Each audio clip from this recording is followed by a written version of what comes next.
Hello everyone, আশা করি সবাই ভালো আছো।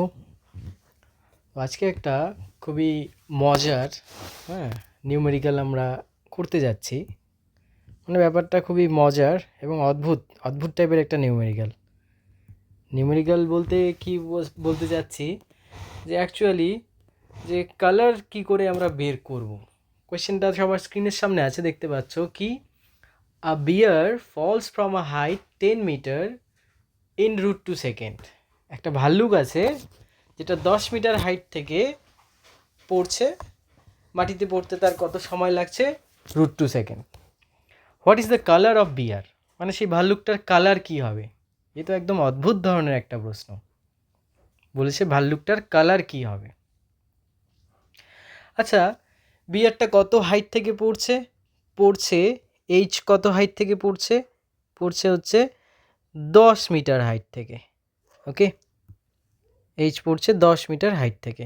Okay fine. কত সময় লাগছে পড়তে?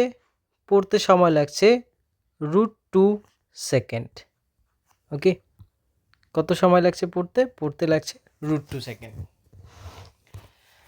তাহলে বিয়ারটা প্রথমে কি ছিল? প্রথমে ইনিশিয়ালি কিসে ছিল? একটা গাছের উপরে হয়তো ছিল। তাহলে গাছের উপরে যদি থাকে তাহলে তার ইনিশিয়াল যে ভেলোসিটি সেটা কত? 0। ওকে, তাহলে চলো আমরা একটা কাজ করি, আমরা এই ইকুয়েশনটা ইউজ করি। এবার অদ্ভুত লাগতে পারে যে স্যার এই ইকুয়েশনটা ইউজ করে কি হবে। ঠিক আছে, একটু সময়ের অপেক্ষা, আমরা বুঝতে পারবো এই ইকুয়েশনটা ইউজ করে কি হবে। তাহলে এইচের জায়গায় আমরা কত বসাতে পারি? এইচের জায়গায় আমরা বসাতে পারি 10। ইউটির জায়গায় কত বসাবো? যেহেতু U 0, 0 into √2 plus half into G into √2 square. এবার বলবো স্যার জি এর ভ্যালু তো 9.8। এটাই হচ্ছে ব্যাপার, জি এর ভ্যালু 9.8 আমরা ধরছি, সেটা একটা স্ট্যান্ডার্ড ভ্যালু।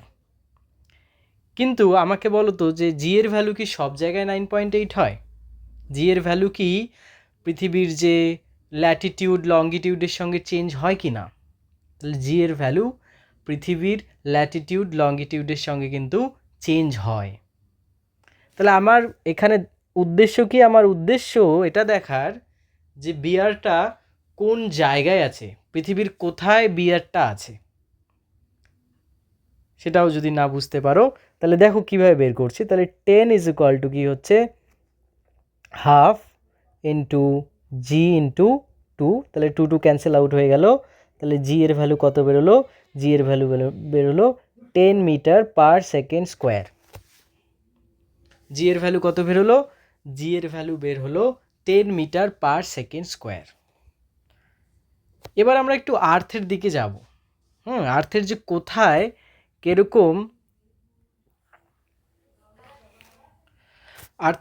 কিরকম গ্র্যাভিটেশনাল অ্যাক্সেলারেশন বা জি হয় সেটা আমরা একটু দেখব। ধরো এটা আর্থ আছে, আর্থের এটা হচ্ছে ইকুয়েটর। এবার ইকুয়েটর থেকে এটা হচ্ছে সেন্টার। ধরো সেন্টার থেকে থিটা অ্যাঙ্গেলে কোনো একটা জায়গা আছে, তাহলে সেই জায়গায় কি হবে? সেই জায়গায় একটা মনে করো অবজেক্ট আছে, কি এম মাসের একটা অবজেক্ট আছে। তাহলে সেই অবজেক্টের ওয়েটটা কি করবে? নিচের দিকে কাজ করবে, towards the center of earth, আর্থের দিকে কাজ করছে, এমজি। ওকে, এবার এই যে তোমার অবজেক্টটা আছে, পৃথিবী তো রোটেট করছে, আর্থ তো রোটেট করছে, মনে করো এইভাবে রোটেট করছে। তাহলে এই যে এম অবজেক্টটা আছে সেটা কোন সার্কেল বরাবর রোটেট করবে? সেটা এই সার্কেল বরাবর রোটেট করবে, যেই সার্কেলের রেডিয়াস হবে কত? যেই সার্কেলের রেডিয়াস হবে স্মল আর। আর ক্যাপিটাল আর কি? ক্যাপিটাল আর হচ্ছে আর্থের রেডিয়াস। ওকে, তাহলে এবার দেখো সেই অবজেক্টটা ঘুরছে কোন রেডিয়াস বরাবর? স্মল আর রেডিয়াস বরাবর। আর্থ যদি ঘুরতে থাকে তাহলে সেই অবজেক্টটা যে রেডিয়াসের সার্কেলে ঘুরছে সেটা হচ্ছে কি? সেটা হচ্ছে স্মল আর। ওকে, এতদূর বোঝা গেল? আচ্ছা, এতদূর যদি বোঝা যায় তাহলে দেখো কি বলা যেতে পারে, তাহলে এই অবজেক্টের ওপর একটা সেন্ট্রিফিউগাল ফোর্স কাজ করছে, সেটা হচ্ছে এম ওমেগা স্কোয়ার আর, ওকে, স্মল আর। এবার আমি এই অ্যাঙ্গেলটাকে থিটা বলতে পারি, বিকজ এই যে তুমি দাগটা দেখছো, এই যে তুমি দাগটা দেখছো, সরি 1 মিনিট, এই যে তুমি দাগটা দেখছো এবং রেডিয়াস, এরা কি, এরা হচ্ছে প্যারালাল, ওকে। তার সাথে সাথে এই স্মলার রেডিয়াসের যে স্ট্রেট লাইনটা আছে আর ইকুয়েটরের যে স্ট্রেট লাইনটা আছে এরাও প্যারালাল।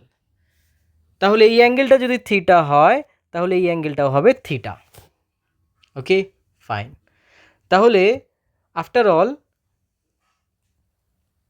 আর্থের সেন্টারের ঠিক অপোজিটে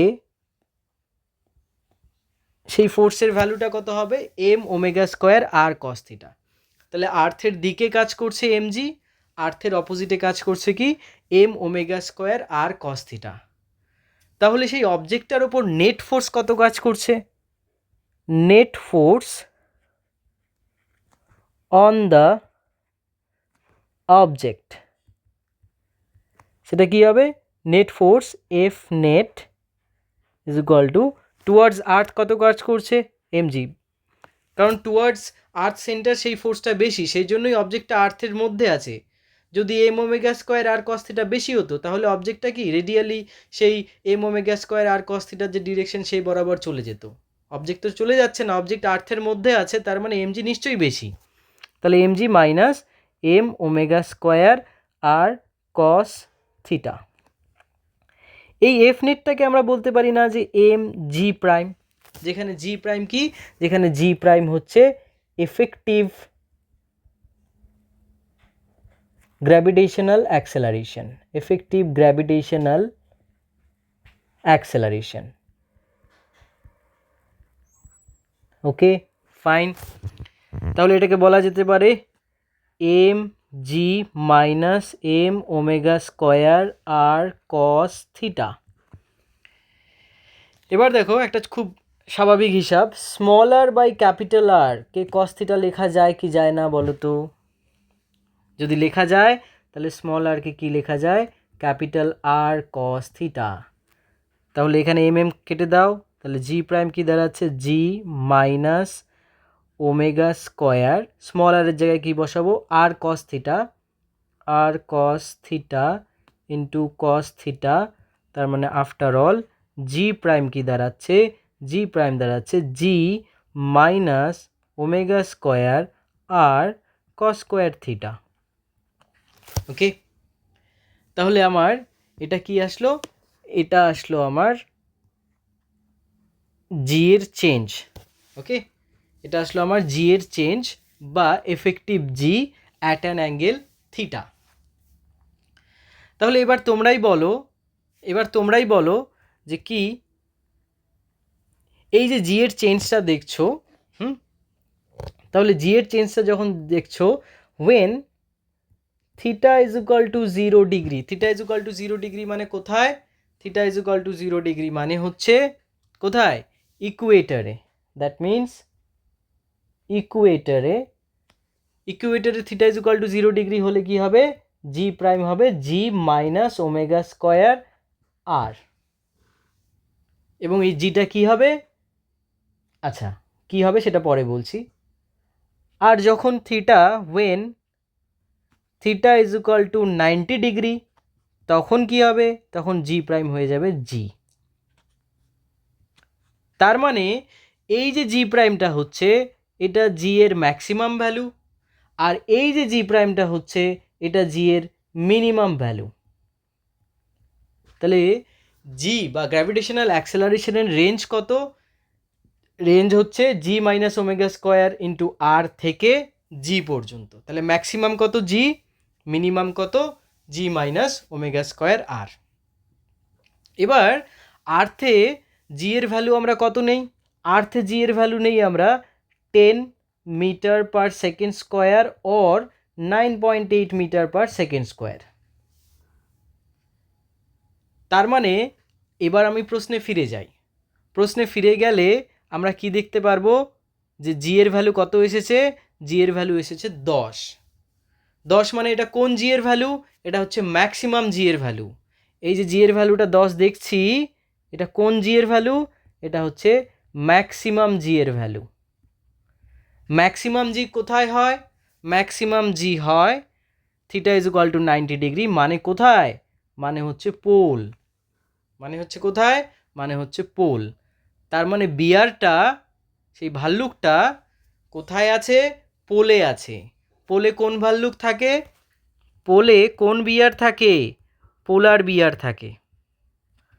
ওকে, পোলার বিয়ারের কালার কি হয়, পোলার বিয়ারের কালার হয় হোয়াইট। পোলার বিয়ারের কি কালার হবে, পোলার বিয়ারের কালার হবে হোয়াইট। তো এটা ছিল একটা মজার নিউমেরিক্যাল, যে আমরা পৃথিবীর কোন জায়গা থেকে সেই ভাল্লুকটা পড়ছে সেই জায়গার গ্র্যাভিটেশনাল অ্যাক্সেলারেশন আমরা দেখলাম, এবং দেখলাম যে গ্র্যাভিটেশনাল অ্যাক্সেলারেশনটা হচ্ছে ম্যাক্সিমাম। ম্যাক্সিমাম গ্র্যাভিটেশনাল অ্যাক্সেলারেশন কোথায় হয়, পোলে হয়। তাহলে পোলে কোন টাইপের ভাল্লুক থাকে, পোলার বিয়ার থাকে। পোলার বিয়ারের কালার কি হয়, হোয়াইট কালার হয়। এটা মজার একটা নিউমেরিক্যাল ছিল, ঠিক আছে। তো আশা করি এই নিউমেরিক্যালটা সবার ভালো লেগেছে, সবাই এনজয় করতে পেরেছো। Okay, so thank you, see you again.